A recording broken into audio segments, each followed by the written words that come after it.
Move to the next session. The topic is AI in Smart Agri-Logistics, Building Sustainable and Efficient Food Distribution Network by Professor Sari Lorena from PT Bawa Indonesia Global. This session will be led by our moderator, a lecturer from Faculty of Agricultural Technology, Ms. Talia Nazia, MBA. Let me introduce the moderator by reading the CV for you.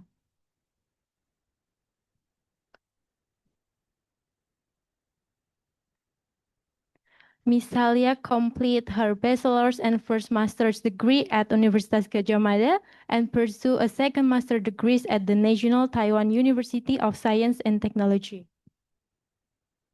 Her research interests include IoT in agriculture and aquaculture, agro-industrial system optimization, non-thermal food processing technologies, and packaging performance and product shelf life. Her recent publications include a preliminary study of IoT applied in an indoor aquaculture system at 2024. Don't have to wait any longer.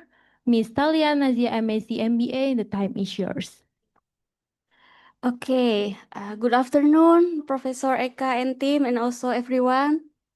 Okay, and I would like to greet the participant from Zoom meeting. Okay, good afternoon or good morning and good evening for the participant who have different time zone in the Zoom meeting. Okay, I will make sure first. Hello guys, are you able to hear my voice clearly? Yes. Okay. First of all, welcome back to 7th summer course in Agri-Sector Artificial Intelligence application for advancing the agri-food industry. So my name is Talia and I am a lecturer of Agro-Industrial Technology, Faculty of Agricultural Technology, Universitas Gadjah Mada. And for this session, we will have Professor Emeritus Eka Sali Lorena Surbakti, Master of Business Administration, as our one and only woman speakers in the 7th summer course. Okay, give applause for her. Okay, or maybe we can call her Professor Eka Lorena. Okay, I will read briefly about the background of Professor Eka Lorena. So, Professor Eka Lorena is one of the Indonesia's most influential voices in transportation, logistics, and national development. She currently serves as CEO of PT Bawa Indonesia Global or PT BIG, PT Eka Sari Lorena Express, PT Eka Sari Lorena Logistics, companies that are reshaping Indonesia freight and mobility ecosystem through innovation, digitalization, and customer-centric design. She is also the President Commissioner of PT Global Eka Lestari. And beyond her corporate leadership, Professor Eka Lorena is a respected public policy advisor and an active force in regulatory transformation. She served as a chairwoman of National Road Transport Operators Association and led the Land Transport and Ferry Committee under Kadin Indonesia. She also sits on the board of advisor for Kadin Jakarta and has advised Jakarta Provincial Transportation Board. Professor Eka is deeply committed to women's leadership and youth empowerment. Through a strategic collaboration between PIK and Universitas Gadjah Mada, she helped launch UGMpreneurs as a national platform to incubate student entrepreneurship and foster industry academia synergy. Internationally, she was selected as Indonesia Eisenhower Fellow in the US and has earned recognition as an emeritus professor at Guangdong University of Finance, China.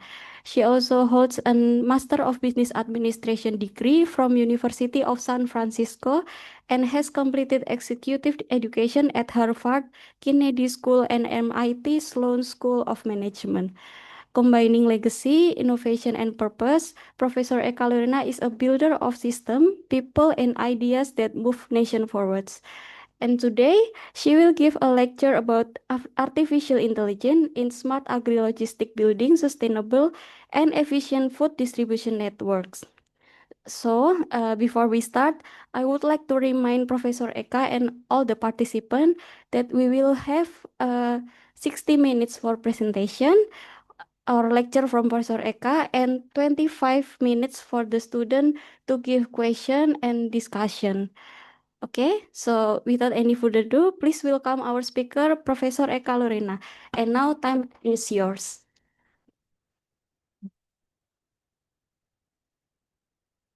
Thank you very much. It's such a fabulous introduction from the fabulous moderator as well. Appreciate it. Thank you very much. Good afternoon, everyone. How is everyone doing today? This is quite a challenging time for me actually to give a session, yeah, because everyone has lunch, right? And then usually around this hour is quite a nice time for siesta for sleeping, right? So anyway, but we have to do our businesses, right? The show must go on. So good afternoon, everyone. Selamat siang semua yang hadir di sini. Assalamualaikum warahmatullahi wabarakatuh. Salam sejahtera bagi kita semua. It is such an honor for me to be here at Universitas of Gadjah Mada, Fakultas Teknologi Pertanian. This place always have a special place in my heart, one of my favorite place in the world. So every time I have invitation to come here, most of the time, 99%, I always accepted the invitation. So yes, because I believe the institution of UGM, yeah, we call it in Bahasa, yeah, UGM. It's not only the place to educate our mind, but also to uplift the spirit of services, collaboration, and bold thinking. Today, I would like to invite all of you on a journey, not only through data and technology, but through values and possibilities. The title that we have right now related to the business that I have right now, logistics and transportation. But I believe in everyone's life, in every industry in this world, you will never be able to leave any part of our activities separately from transportation and logistics. You will always need transportation and logistics from the day you were born until the day we will be returning to the boss up there. So never ever people can say that transportation logistics is an old type of businesses. So yes, when we hear the term of AI, artificial intelligence, we often jump straight into algorithms or automatizations, or maybe even some people think like fear. This might take our opportunity for our job in the future or something. But let's think about it. For me, AI is not only about artificial intelligence. It also means something deeper. It can mean amplified integrity. I know maybe the young people right now not very often hear the word integrity because integrity not very often showed right now maybe in Indonesia. I'm so sorry. Right? Am I right? Hello? Excuse me, knock knock. But you know what? My father is here. He's 88 years young. He started the business from nothing, only two buses, 12 million rupiahs, not even 1,000 US dollar. Now we worth more than double digit trillion. So it means like, integrity is worthy of something that I have to mention because with that type of, capacity and act of actions, we can go very far. Because at the end of the day, technology must amplify the good in us, not to replace it. Technology supposed to support us, to bring the goodness of us, not to replace all of us. Even though people say, oh yeah, technology will replace you, you will not get a job, blah, blah, blah, blah. No, as long as you have something that technology can replace, you will be very good. You will be the boss of the technology. So let me take you back to a moment that changed my perspective. Picture this. We stood at the village in Yogyakarta, in the village collection point where a farmer, his name is Pak Warto. I chose this name because I used to have a neighbor from Bantul. His name is Pawarto, a very nice guy. He brought his cassava harvest. It was beautiful, fresh, clean, high quality. But it was rejected. Not because it wasn't good, not because the buyer changed their mind, but because the truck was already full. There was no real-time coordination to predict the demand and optimize routes between villages and markets. Have you heard about this situation before? Yes, this situation often happen in Indonesia. So I imagine him that day stood there quietly, holding back his frustration, and those kind of thoughts struck me. I mean, like, this is not fair. You know, this thing should not happen to him. If you have a proper quality products, he should be able to have that products enjoyed by other people who can absorb that products. So in my theory, logistics isn't just about moving goods, it's about moving dignity. It's about making sure the farmer is seen, heard, and fairly served efficiently, transparently, and with respect. And that's where AI in agri-logistics becomes not just a tool, but a bridge. In life, a lot of people would like to go further. I think Alida here would like to go further.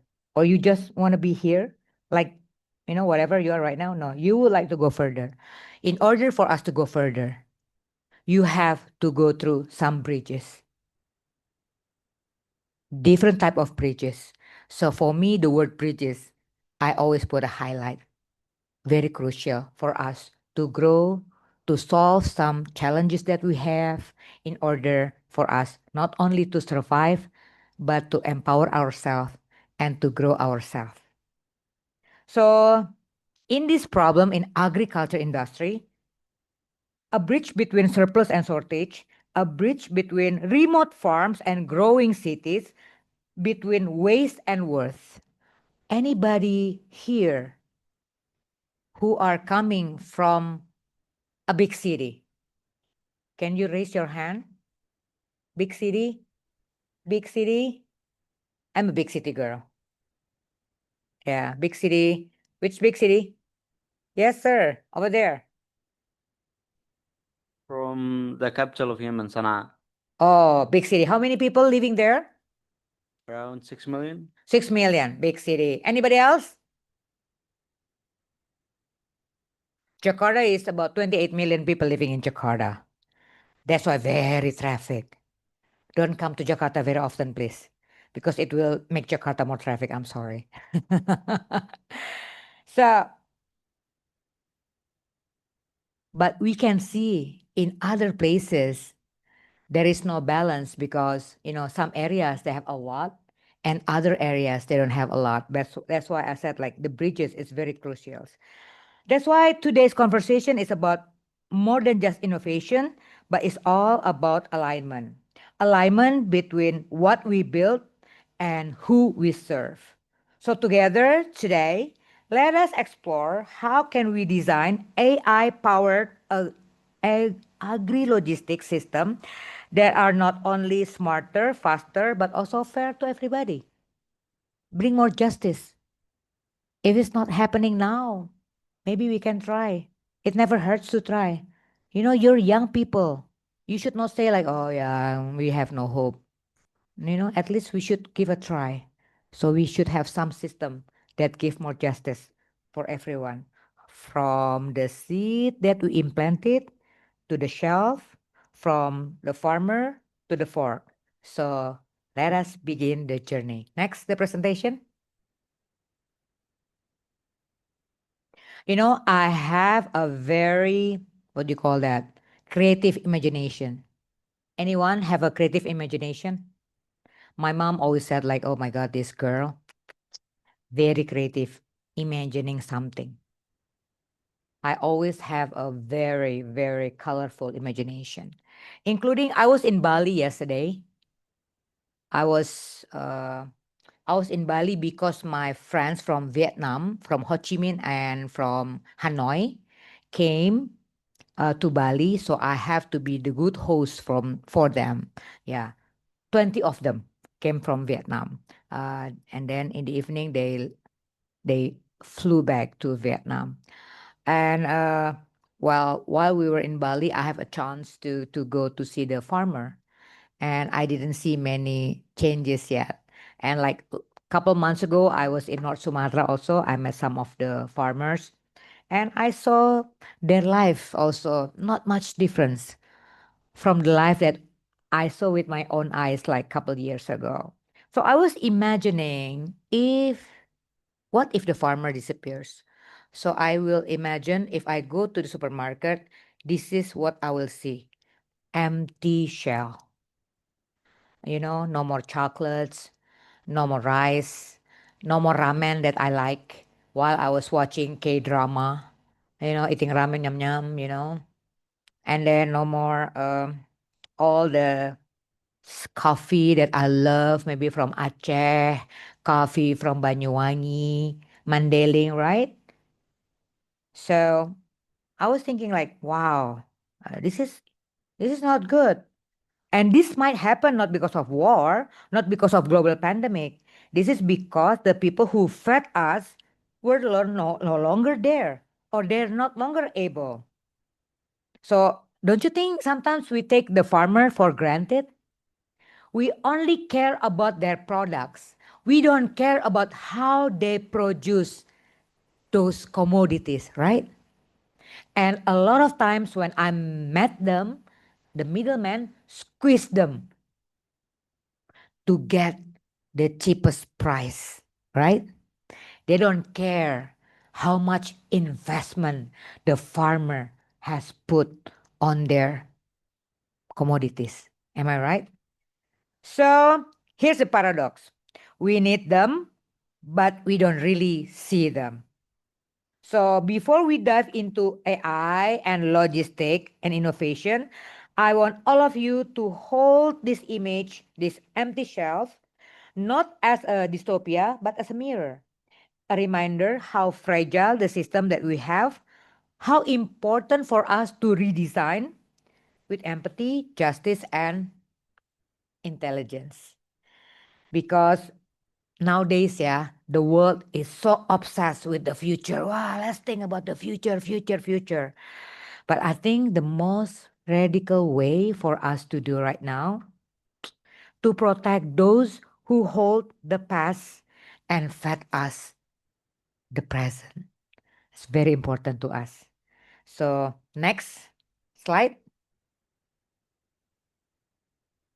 Yes, because I don't have. Yeah, Indonesian puzzle. If you see Indonesian, we are the largest archipelagos in the world. Okay, we have 17,700, 17,671 islands, the largest. And we have everything. We go everything. We have cacao, we have chilies in Lombok, shallots in Brebes, we have everything. But we still have a problems. We still have food insecurity. We still have that. We cannot say, oh, we are very secure. We have everything. No, we still have food insecurity. We still have hidden hunger. It means like some area masih punya stunting ya in Indonesia. Stunting. Malnutrition. That's we call hidden nutrition. And how in the world the country is so abundant and there are still children with hidden hunger. It means something not properly arranged. So food insecurity, we still have a problem.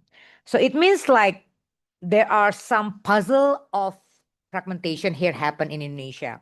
Fragmented logistic, of course, fragmented data, fragmented policies, and yes, fragmented empathies.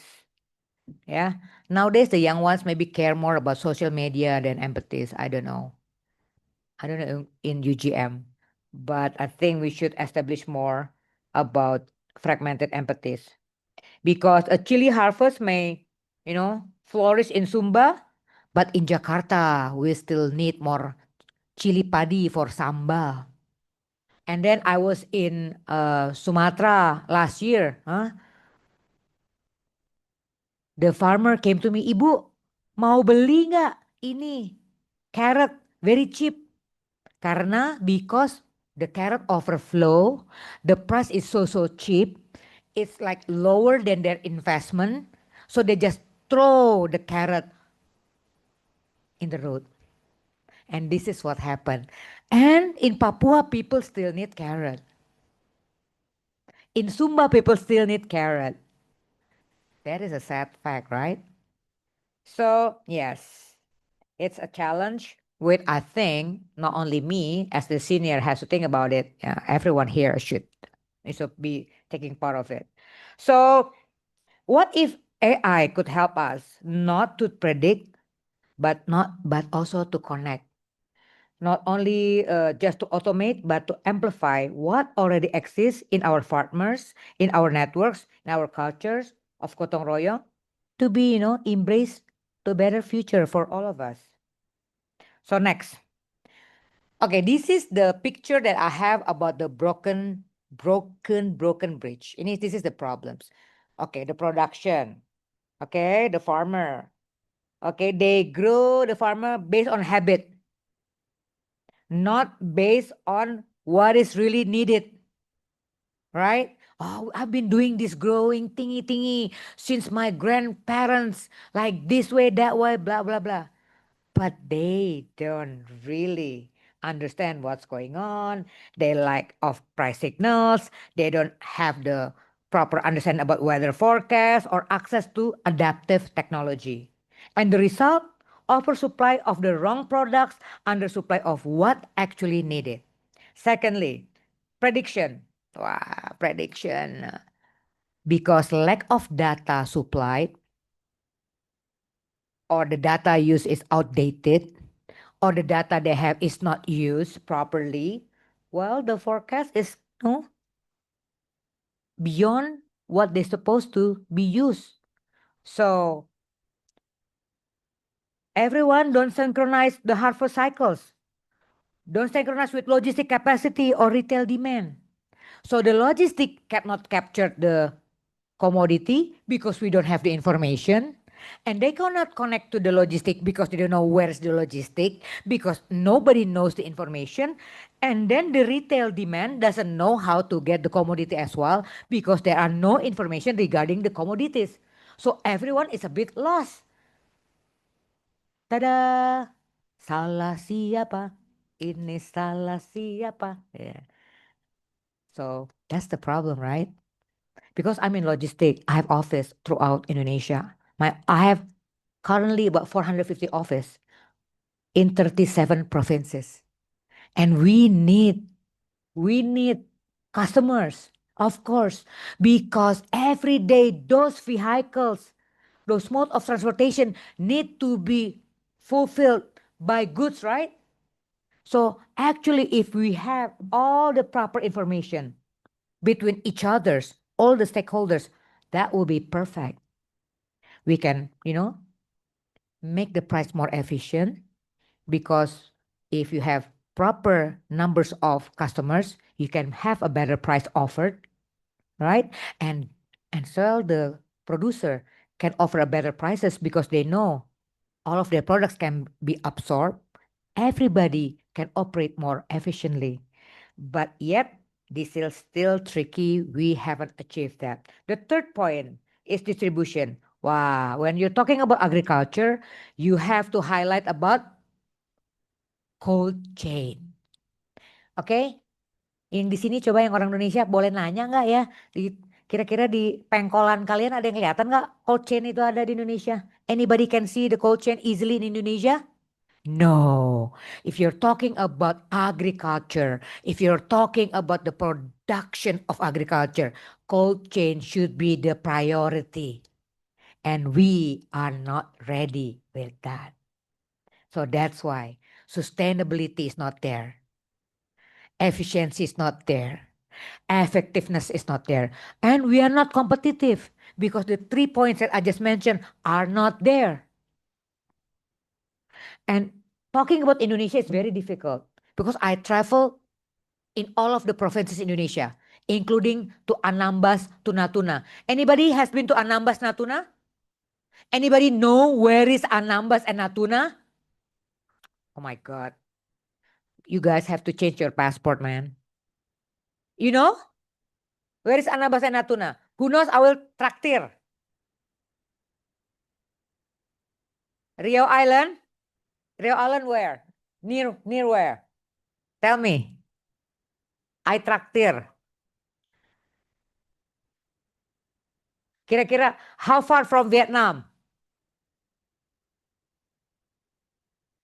I can see Vietnam, you know, from there. Scary. Maybe if I can swim very well, I will reach Ho Chi Minh. Well, you're almost right. I think I will traktir you lah. Nanti I'll tell you where your location. I will give you the voucher for the food.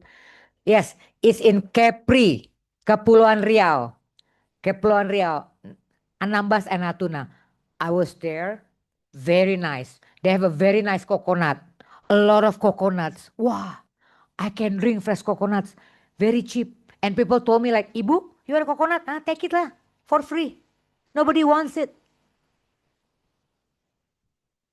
And I bought coconut in Jakarta, $20,000, 20,000 rupiah. The cheapest one. Go to supermarket, 50,000. Over there, they just throw it to me, to my face. Ibu, take 5, you go. More. If you can carry with a truck, you can take it. Because oversupply. Nobody wants it. Nobody need it. And then the fish also is everywhere. But they don't have proper transportation to capture everything and properly put them in cold chain to bring them somewhere else and to sell them at the premium price.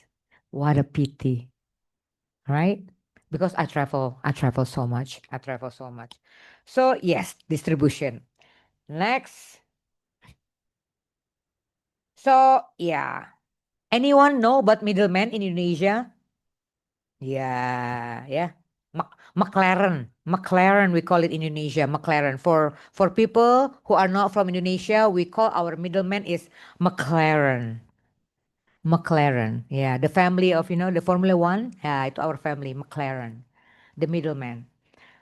Because of the system are not perfect, we have a lot of middlemen. Am I right? They are arise and appear due to improper system. But this middleman create a high cost. Am I right? Yeah, of course, because they're looking for profit lah. Of course, right?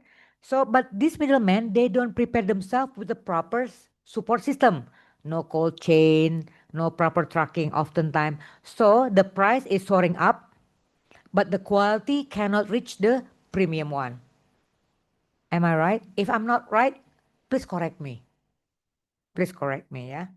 So we have this, a hardworking farmer, a customer like me still hungry for the good products, a price which is not very cost effective, and the broken bridge still there, still appear, right? So this is not only talking about tech problem alone. This is a system design problem that need a coordination and of course a smart AI. So I believe when AI applied well, it can turn data into a better decisions, and decisions will help people to have a more dignity with what they're doing. Okay, next. Okay, I like to talk about, slide 5. This is slide 6 maybe. Slide 5, before this one. Wow, he wants to go to action very fast. So right now we have slide 5, yeah.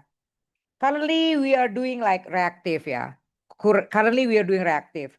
Yeah, manual, delayed, fragmented, and then we hope in the future we are more data driven, yeah, AI informed, and then hopefully, by bettering everyone, bettering knowledge, some imposement, UGM also more creative, aggressive, maybe collaborating with the entrepreneurs together. Yeah, maybe we can create a regenerative vibe, regenerative environment where circular sustainability inclusive will take place, because the opportunity will be in the level of regenerative. I will explain it to you later, because if I explain it everything, it will not enough, the 60 minutes. Yeah, we will have another session. Okay, so we will go to the slide 6 now, the action. Dang, dang, dang. Okay. Solving real problems across the agri-food value chain. This is the stages that I have in my brain based on some experience. So, farm planning, yeah. AI models analyze soil health, rainfall patterns, market data to recommend what crops to plant. And then during production, we can have, which is if using the AI, yeah, if AI on action. We're talking now on action now. After I was talking about the problems, the challenges, what can we do, maybe the strategy. Now we're talking about the action. If you want, I will share you my material. Don't worry. But I think you better listen to me also now. Even though later on I will share my, my writing. Don't worry. Be happy, yeah. Because happiness now very expensive. Yeah. Don't go to the doctor very often. It's very expensive. The mental doctor. Okay. So, okay. Then production. Yeah. We can have drones, mobile apps. Can scan the past disease early, even before the human eye can see. It's computer vision with real world consequences. Actually, we are doing something like this in one of the area, because I have a big passion about agriculture. Since COVID, I have learned that, you can have all the money you want or the money in your bank account, but the food, whoever have the food, the agriculture, you are the queen and the king. Am I right? Because people will look for you. People will come to you because you have something that they should have every day. They have to eat every day. They have to drink every day. So for me, Indonesia should be the king and the queen if we know how to maximize what we have efficiently and smartly. Okay, now we go to post-harvest with AI. Post-harvest with AI, we can, do yield, quality grading, right? And then with logistic, we can create a dynamic route optimization. We know where can we go to pick up, deliver, whom can do that, what type of mode we can do that. And then with markets, we can do demand forecasting, price intelligence, and consumers, we can provide smart labeling, traceability, and we can also mapping which customer like whatever, what type of products that they like, we can do the mapping. So actually, very true. If we can control the AI, we can capitalize the AI, everything much more efficient, effectively. A lot of things can be saved, and a lot of things can be captured. Because right now, everyone know lah, resources is very limited and reduced. The price is increases. Yeah, some of our country neighbors demonstration because they said the cost of living is increased. But actually, it's not only in that country the price of living, cost of living increase in every country, because the resources are suppressed. That's why AI very important to be capitalized in order for people to have a better quality of life, especially for the next generation.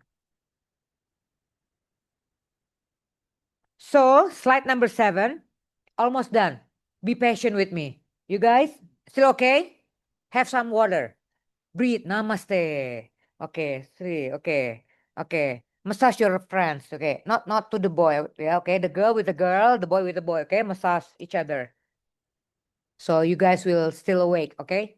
And then prepare some question for me. The best one, I will give you a gift. I I promise. Okay.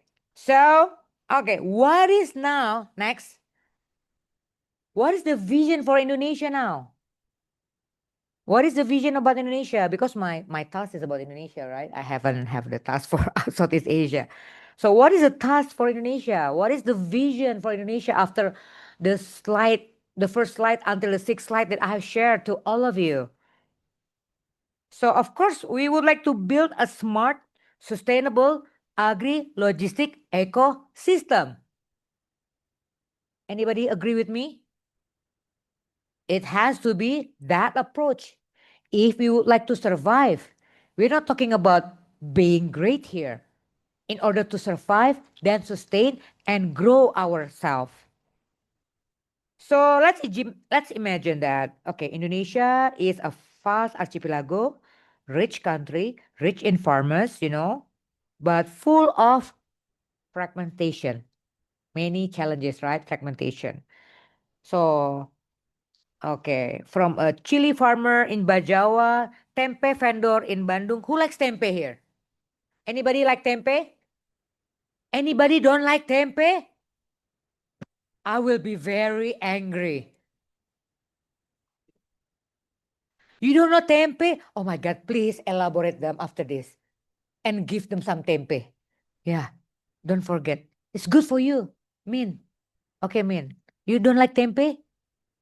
Oh, you haven't met tempe before? Okay, I will introduce you tempe after this session, okay? Yeah. Lah, kita belum jagoan nih tempe, belum kenal nih tetangga kita ini kumaha iya. Aduh, eta mata cerknya ya. Aduh, liar. Oke, jadi kembali ke laptop. So, what if we could build a smart national agri-logistic network? I said to my team, here is my team, Tio, his name is Tio. He is our CMO for our BIG, Bawa Indonesia Global. Big, the name of our company is big. In America, our company name is Bring Indonesia Global.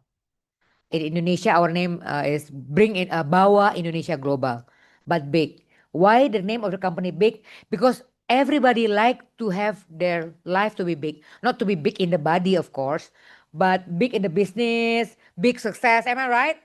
Anybody like to have a small success, little success, big success lah, right? Have a big house, big business class, right? Everything like to be big. So I was discussing with him, right? You know what? At the end of the day, why I agree to participate in this summer course? Because I really hope from these courses, we can do some collaboration. We can create something out of our discussion that can bring goodness for real, not just discussion, presentation. Oh my God, I have that so many in my laptop, But I'm really hoping something real can come from here. Maybe not directly from us, but maybe from all of you. Suddenly, maybe Min, Kim, Antu. Yeah, Antu. Hi, Antu. Yeah. Suddenly make a collaboration, new startup, bring goodness to somebody else. Because of these classes, I will be very happy even though you will not give me any money. Honestly. Because that's the purpose of we are having this kind of courses. We can learn, about many things from each other. We can share, we can have discussion. Because, usually without this kind of session, you will not have the time to chat with maybe people like us because we are very busy.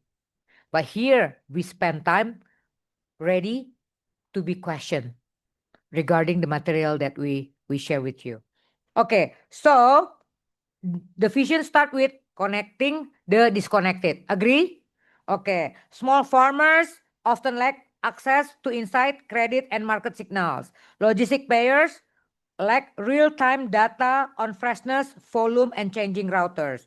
Retailers and processors are stuck with delayed and incomplete supply information, and the government is often playing catch-up of food resilience. Oftentimes in Indonesia, we call it what do you call that? Pemadam kebakaran. The firefighters.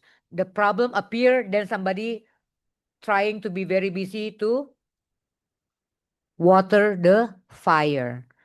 So we plan that this kind of logistic should be able to demolish this kind of challenges. So if we bring together this type of AI, data infrastructure, ethical market mechanism, we start to see new operating system for Indonesian food economy. So this is what we call like smart public utility. Everybody has the access of the information. They know the forecast. They know the logistic company can support them. They know about the demand. Just like the information of the hospital. Just like information about the Gojek or Grab. But this is for supporting the agriculture. Somebody should do this because it's necessary. So I think with this, this is the public smart, but for food. So just like a clean water or electricity, fresh food distributed fairly, efficiently should be part of the national backbone. So not just for any food, but for local, traceable, and trusted. So it's not just a tech solution, it's a system solution. So one that values resilience, dignity, and shared prosperity for everyone. This is the future. Isn't 20 years away, but I believe this is now if we can do it together. Next. Well, I believe whatever we do, we should have the value. So this is the value that I believe when we're doing business. Fairness should be there. We should make the system centralized. AI as amplifier, not replacement. Oftentimes, AI appear as a replacement of human being, of any institution, but we should have AI as the amplifier. So data should be belongs to ecosystem, climate conscious by default, trust as currency. And let's go, slide 9. So with AI in action, from field to fork, we hope that we would at the source, empowering the farmer. The farmer will know what to plant, when to harvest, and where the prices will be stronger. So we hope isn't the future talk. It's supposed to be now. My goodness, do not do the same way of doing businesses the same anymore. I think time has changed. We should do it now. And then, so I believe by this, I think we can beating the clock and saving the crop. The third one, at the market dynamic, we can create a transparent distribution. So we know who has what will need what, and who can supply what.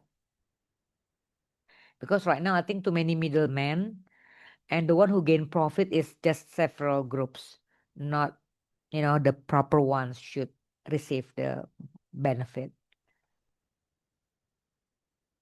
Okay. Slide 10. Almost finished. Everybody should look happy because it's almost finished, right? The Indonesian puzzle. Turning complexity into collaborative advantage. So I believe that in every part of your life, there will always be puzzles. There will always be challenges. But at the end of the day, you have to have the vision how to turn complexity into collaborative advantages. You have to have that. That should be your passion. That should be your aim. And so you have to know where to put what and where and with what type of system, or who should be your partner. And also you have to create your timeline. It's very crucial.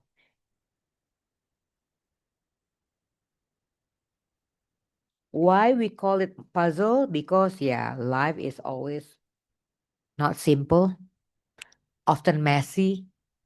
Your life is always simple, Mas. Often messy ya.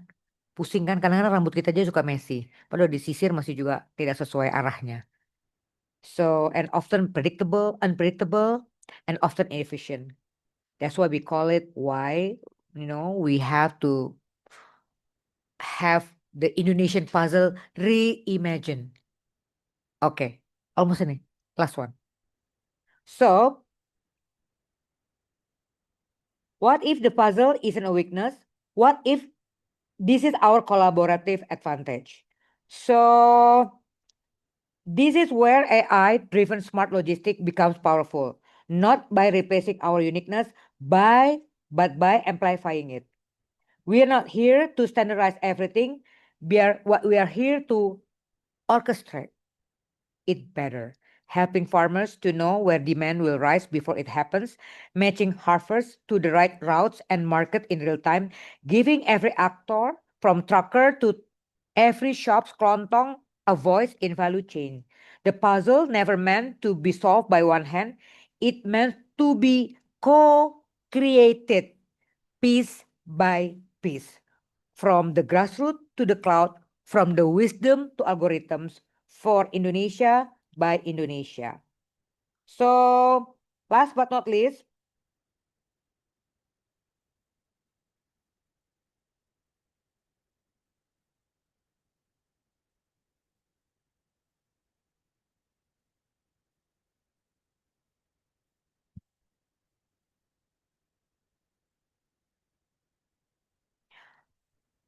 AI truly is amazing, but AI is not going to be everything which will be able to solve whatever problems we have in our agri-logistic, or in agri-industry, or in agriculture.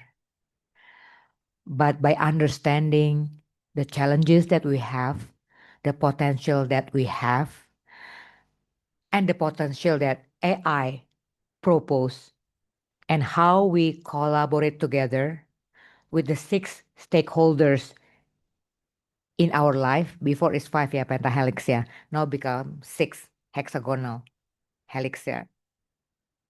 A lot of challenges, I believe, surely can be solved. So, everyone, this is it. The end of my presentation. Do not look shocked, because it means like you don't understand what I'm saying. I know it's not easy to digest. The topic is not easy, actually. The topic is quite a challenge. But I try to share with you as, what do I call, like simple as possible. But the content is not that simple. But I will share the material that I have so everyone can, read again and try to understand better maybe. But if you still have any further question, please send us the email.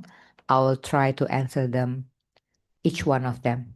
Okay, so thank you very much for your kind attention. I wish you all the best. Now we will enter the Q&A session. Thank you very much. All the best. Okay, thank you very much, Professor Eka Lorena, for the insightful and inspiring presentation.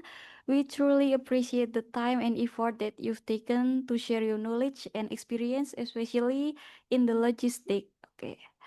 Okay, now we are moving to the question and answer session. If you are here on site and would like to ask a question, please raise your hand and use the microphone. Wow, we have a lot. Okay, please turn down your hands first. I will open for maybe two question first, Professor. Is it okay for okay? Okay, two question first. Okay, I will count to three. 1, 2, 3. Okay, you go first. Okay, please introduce yourself first. Hello, Professor Eka. My name is Helmi from Gadjah Mada University. I'm from Food and Agricultural Product Technology. My question is, considering that AI can be used to process and store data to help connect and solve systemic problems in agricultural commodity logistics, who should ideally manage this system to ensure the sustainability and the effectiveness in addressing these broken bridges? Is it private sector, government ministry, or state-owned enterprise like BUMN or something? Because I think it's really important that how to store that really expensive data related to our logistic. Thank you. Okay. Okay. Thank you very much, Felmi. Very good question. Actually, in order to refine the system accordingly, of course, it has to be the collaboration of the stakeholders. Because when you're talking about creating a policy that the impact will touch everyone base in Indonesia, everyone should be partake on this regulation. And of course, the leaders should be, as previous times, always the government. Usually it has to be from the Ministry of Transportation, or the ministry now is DG, because the logistic is still under the Ministry of DG, even though the name is become a bit not very suitable, but the logistics under the DG. But sometimes it creates also a lot of challenges and bureaucracy. Bureaucracy. Bureaucracy, because when you're talking about this situation, yeah, agriculture, it touch many, many, many, what you call institutions.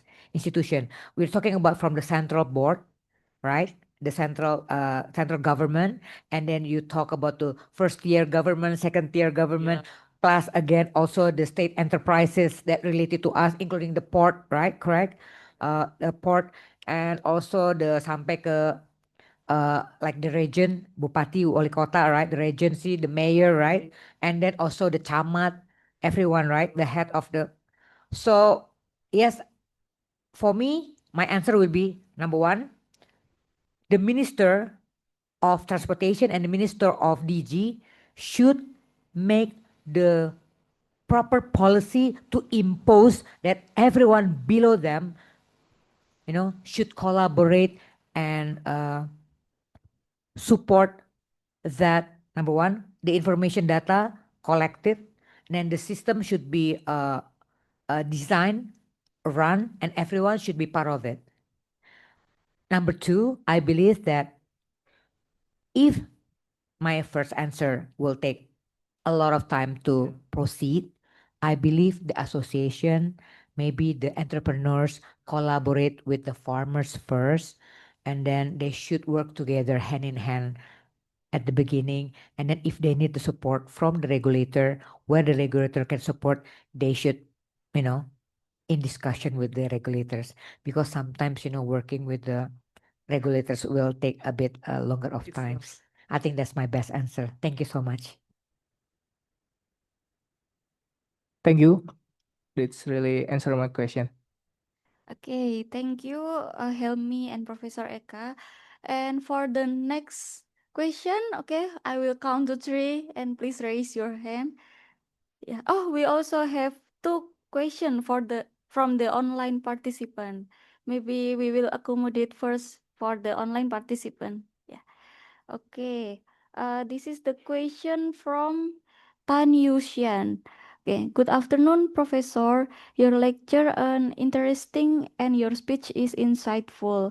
I would like to ask, since AI is becoming stronger and stronger these days, how should we make sure that we, as an agricultural students, will not be substituted by AI in the future?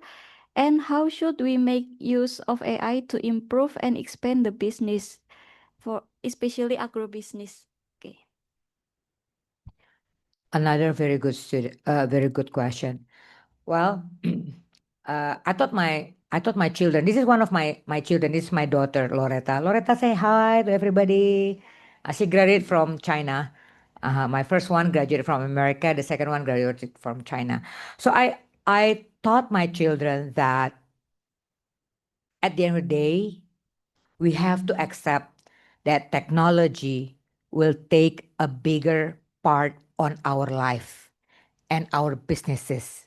We have to capitalize and utilize digital technology and AI as part of our daily life, as part of our how we run our businesses and how we do our businesses. But I always said to them that we should, as a human being, we should be creative. How to capitalize, how to utilize AI, and what sort of technology that we have for our benefits. So we should be the leader on our mindset to lead them, to use them, not they are using us. That's what I'm always telling my team and my children. So if you are creative enough and you are diligent enough to improve yourself from many resources, you should not be afraid that you will be replaced by AI. Because AI, they will create something when you feed them with data. Am I right? They cannot think like yourself, human being, out of nothing. Oh, I wanna, but they might create something also that you haven't think. But actually, AI will think of something when human being feed them, the human being. So you should be creative enough to capitalize AI for your benefit. So you will be in charge of them and you'll be their boss because you use their capacity to make you stronger, to make you smarter, to make you more knowledgeable. That's what I will suggest to her. Because I use AI also. But so I think of something, I put the information. I say, oh, my ideas, is it good or bad? Anybody doing it or not? I check with them. But I don't ask them to give information to my brain, but I create something and I get more information from them. But so I create many originality from my brain and then I collect the data from them. I capitalize their information, their knowledge for my benefit. So I'm still always saying to myself like, oh yeah, I'm still there. I'm still the AI boss. Not AI is the boss of me. That's I think my answer for her. I hope it helps. Okay, thank you, Professor Eka, for your answer. So this is the feedback from our student Tan Yushan. Thank you very much for the clear and inspiring answer and the explanation, Professor. Okay, everyone, we will have the question and answer session until 2:40. Yeah. Is it okay, Professor, if we open again the question and I answer? prepare my time for you today. Okay. Yeah, surely, Okay, surely. so Go ahead. we don't need to hurry, I think. No. I'm good. Go ahead. Okay. Okay, next question. Yeah. Okay, Anis. Yeah. Good afternoon, Prof. So I'm Anis from Malaysia. So given that the AI models is deep learning systems, they are often black boxes with complex, hard to interpret inner workings. So how can the agri-food supply chain ensure transparency, prevent manipulations, and protect itself from the cyber attacks that could compromise pricing, distributions, and farmer welfare. And I want to know from the Indonesian logistic perspective, how we can view this issue. That's all my question. Thank you. Oke, thank you Anis. Terima kasih untuk pertanyaannya. Oke.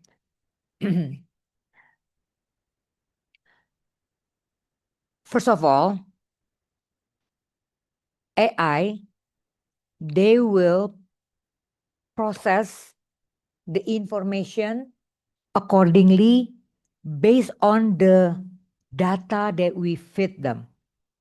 And then we can define how they could assist us to process the data.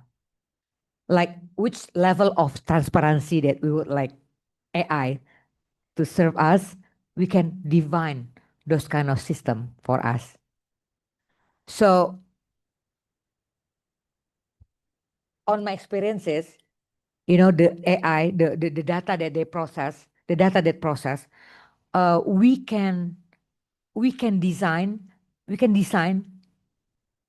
how honest they want to give us, how complete the information they want to give us, related heavily on how much data you feed them. And then regarding how honestly they will give you the information, right? Is it reliable, traceable, transparency? For me, AI is it's very honest, and they never sick, right? They never sick. They cannot lie to you. They cannot absent or they cannot run away from us. So a lot of time for me right now, the technical information, the data, the information that we need, AI is quite reliable because they're not human, right? They're not human. They're very, what do you call that? Disciplined.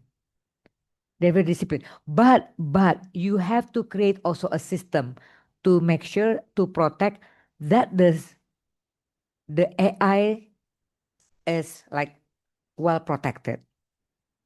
Like any kind of system in your house. Even like you have a house, you make sure there is no burglary coming to you. You have a CCTV or like security, for your house, you have to do the same thing also. But for me right now, sometimes I said to my team like, wah, enak ya pakai AI. Because the one who will provide us information, the AI will not get sick, cannot call me like, I'm sorry, ma'am, I will not be able to give you information because today I have flu. AI will not say that to you. Whatever you ask, they will deliver because they're not human. So that's the pros of AI. But the contra is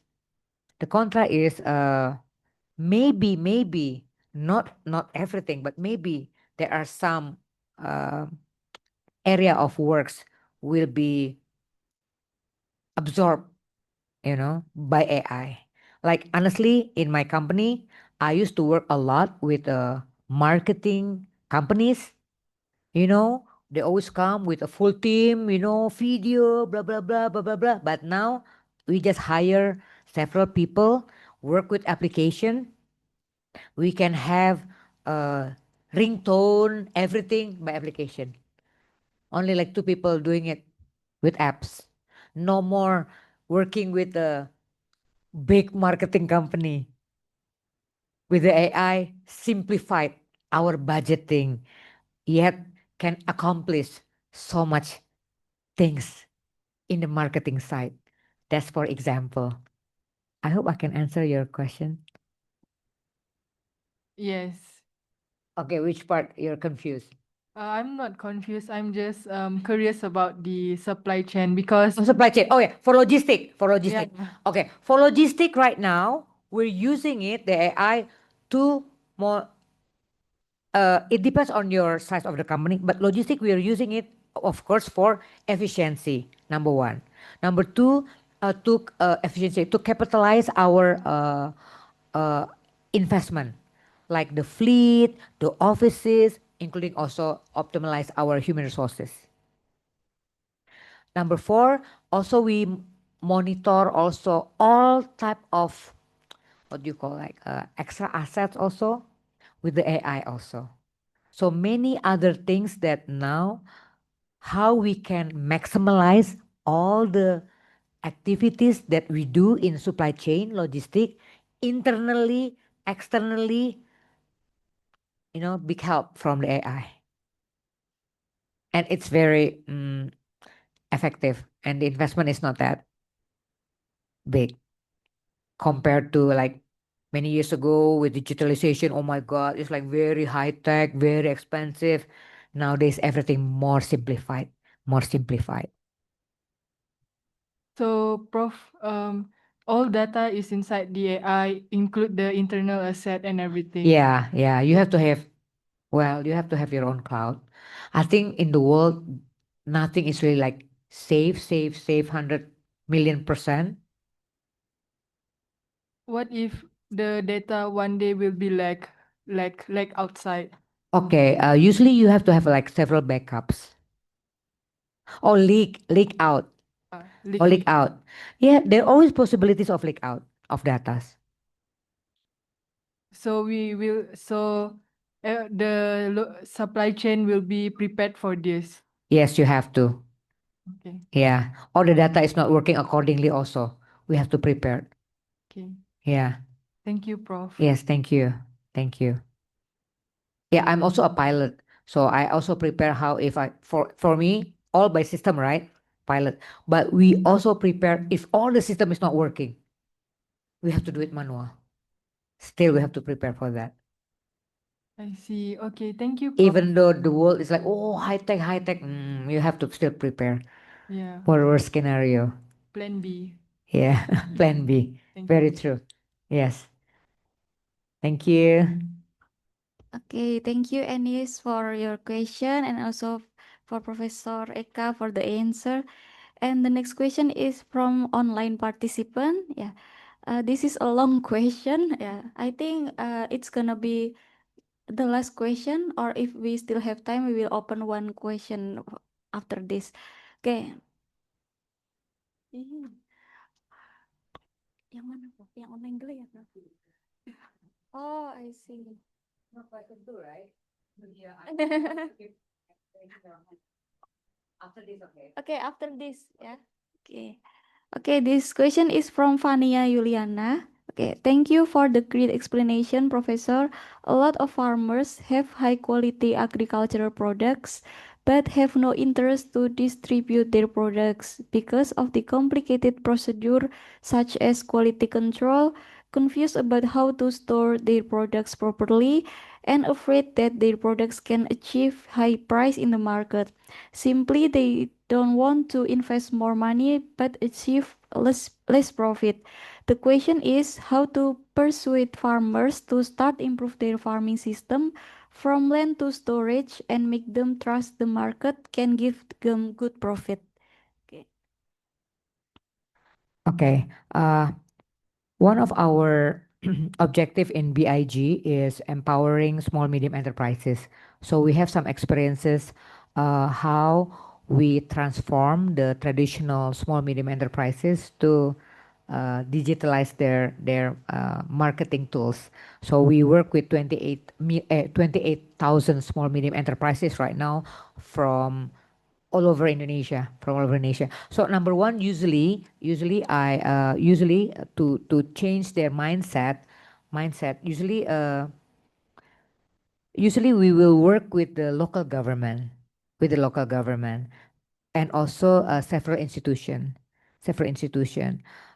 to have some like informal discussion or sharing, and then also I usually show them the success story of transformation farmers or transformation small medium enterprises.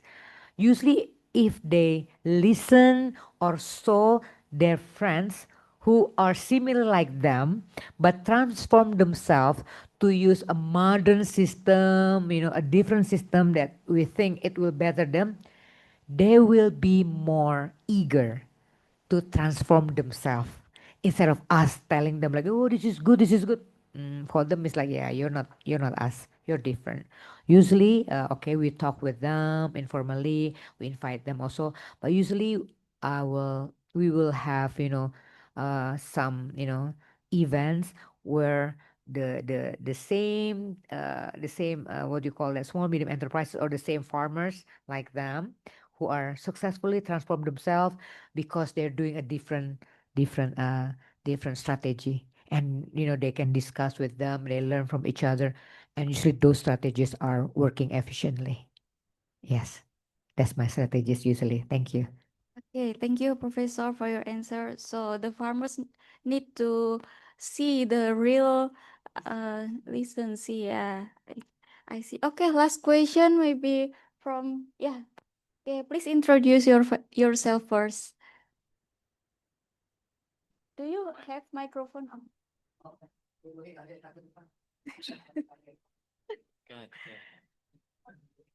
Check.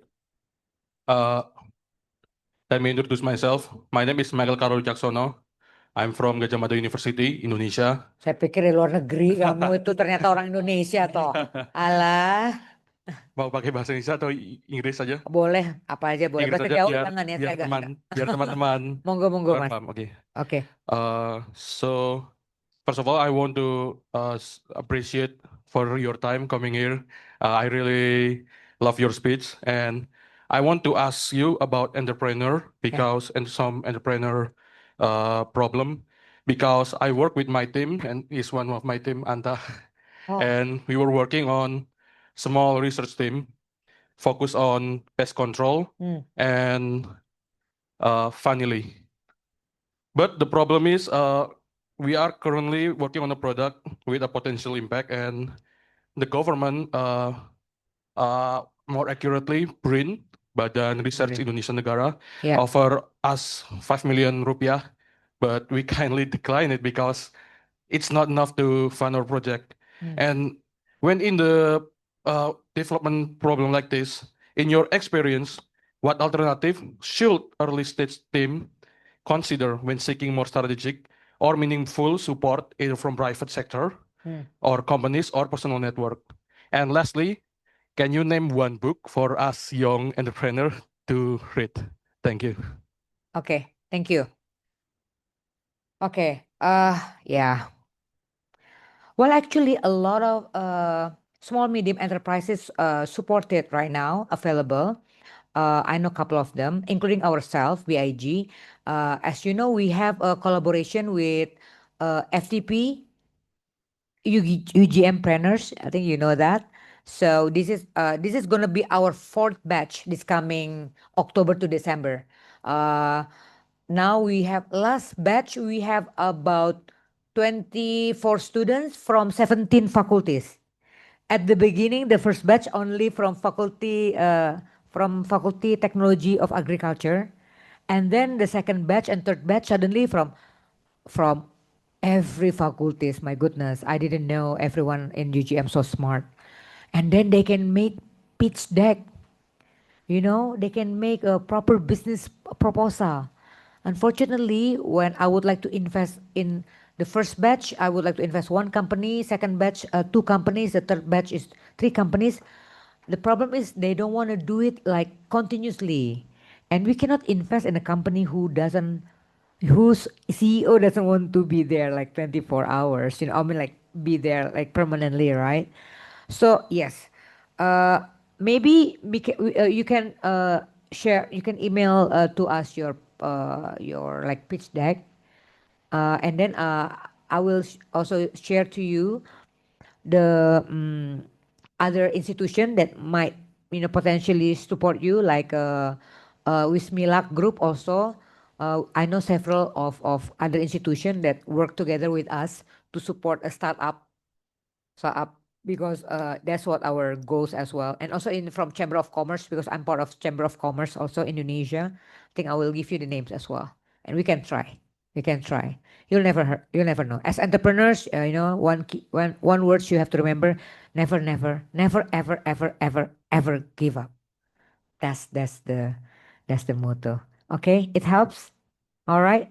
Okay, thank you. Yes, thank you. And lastly, can you name one book for One us? Book. title Oh, ya. Yeah. one book Yeah. for entrepreneurship. Yes. Entrepreneurship. I think I better give you my UG Entrepreneurs the materials maybe. You better read that. I think it's very because our UG Entrepreneurs is for me. You know why I promote UG Entrepreneurs? Because all the teachers are the entrepreneurs. We are entrepreneurs. We are the real players. And then if they're not entrepreneurs, there's a C level. Like one of them is like the number one person from Mayora, who is the head of 175 Mayora's market in the world. Bapak Rifki, yeah. He's teaching in our entrepreneurs. You know, I was so sad when I was watching the students are not asking any question to him. I was like, oh, ask him, you know, because not everyone have the opportunity to talk to him, to have him, you know, meet of the GM planner students is not that easy, right? But maybe I can help you to give you some later on, yeah, references, yeah. But we have also the materials. But every batch we upgraded our material, we improve our information that we share. Nanti saya bagi ya. Nanti saya kasih lihat ya. Thank you very Thank you. much. Thank you. Thank you so much. Yes. No worries. Next, last but not least, gentlemen. I saw him. Persistency should be respected. Last ya. Last question. Okay, thank you, Professor, for your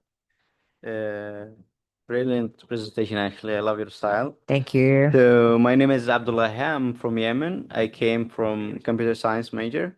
So I have two questions. The first one is, can AI help the smallholder farmer get better access to the market through the smart logistics, and how? The second one is related to sustainability, and since you mentioned the cold chain, can AI improve the cold chain efficiently to reduce the food spoilage and the energy use? Thank you. Okay. Good question. Okay. Okay. Thank you. Thank you. Wow, you're coming from Yemen. Have you come to Indonesia before? Actually, I'm studying here. Oh, you're studying here? Yes. Very good. Very good. Okay. Well, definitely AI will enable the small medium enterprises, entrepreneurs, even farmers. I always call farmers is entrepreneurs, you know, because they have to manage the resources to make out of it, to making profit, right? So AI, you know, seriously, definitely will help. Like what we're doing actually in BIG, we help them with digitalization, the small medium enterprises, so we can promote their products to bigger market. So anyone easily can reach to them. You know, even though they are like in remote areas, it's easier for them, you know, to have an access to these small medium enterprises. So yes, definitely. But please, they have to know which type of AI suitable for them. Number two, regarding supply chain. Regarding supply chain for the farmers, when we're talking about supply chain, first of all, what we call is first mile. First mile is like the farmer should receive maybe the seed or receive the what do you call that pesticide, everything, you know, fertilizer. I'm sorry, fertilizer. That's the first mile. That's part of supply chain. So the supply chain is very crucial also for them. And then another important part of supply chain for the farmer is the last mile. How they send their commodities to the consumers to the market, right? So for me, I don't really work a lot with a small. I mean like a limited number of farmers right now. Usually, I bought the products, the commodities right now. But based on my experience the last time, kenapa? Oh, based on my experience, usually in Indonesia, we work together with what you call that the chief of the villages. So I work with them. So they will like do all the collections, and then I will help them with the supply chain, so we can give them a better tariff. But if you, but the easiest way also actually, if the farmers in Indonesia would like to have a better support for their logistic, you can contact the association of logistic, Asperindo, because Asperindo can help you to inform you which logistic company, or to the farmers or the group of farmers, which logistic company is suitable for you to support you with the supply chain. I hope it helps you. Yeah. Yeah, Professor, it is. Okay. Thank you. Thank you. Okay, thank you so much, Professor Eka Lorena, for your presentation and for the Q&A session. Once again, please give applause to her. Okay.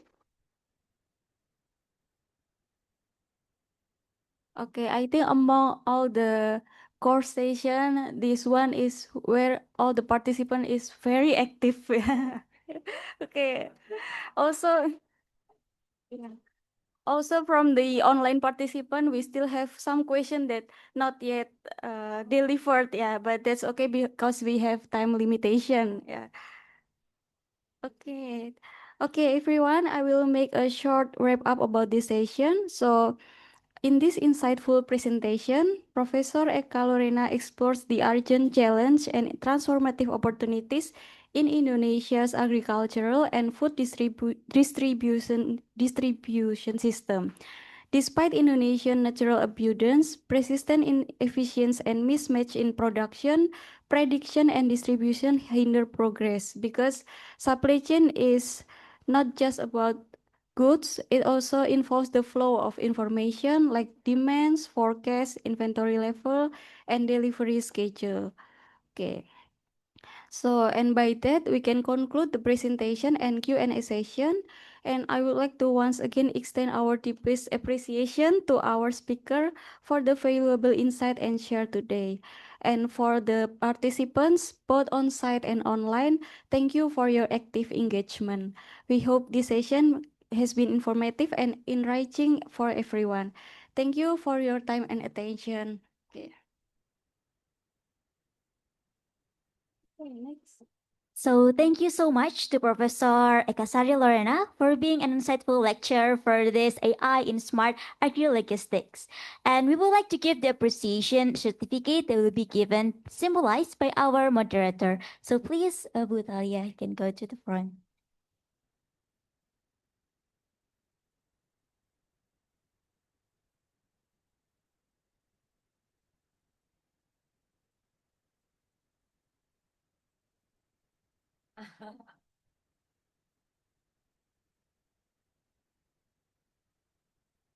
Thank you so much.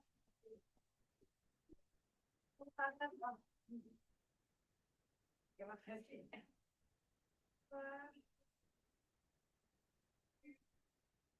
Thank you. Terima kasih ya, Mbak. Terima kasih banget.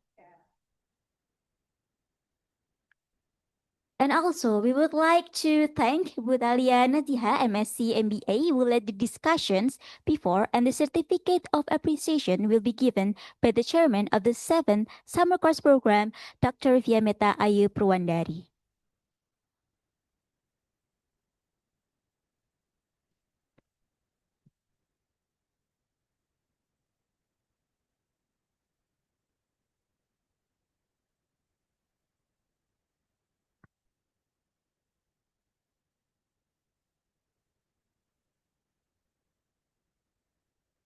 With the session of appreciation certificate already implemented, and then the third material of this summer course has ended.